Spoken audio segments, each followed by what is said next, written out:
আসসালামু আলাইকুম। মানুষ সোশ্যাল কেয়ার আয়োজিত ধারাবাহিক কবিতার আসর থেকে আপনাদেরকে সুস্বাগতম।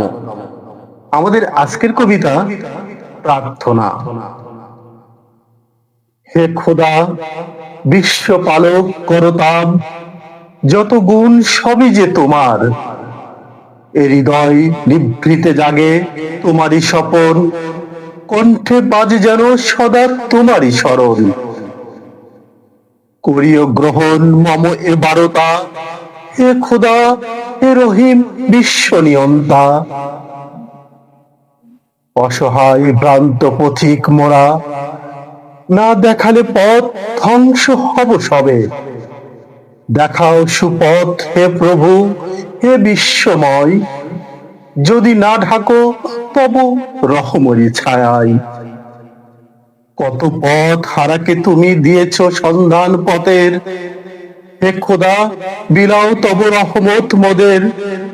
মোরা সবে ভ্রান্ত অকৃতজ্ঞ অতি বড়, ক্ষতিগ্রস্ত হব মোরা যদি না ক্ষমা করো। দিনেরই আলোকে মোদের হৃদয় আলোকোজ্জ্বল করো হে দয়াময়। শেষ বিচার দিবসে তরিয়ে নিও প্রার্থনা মোদের, তুমি বাঁচাইও। ধন্যবাদ।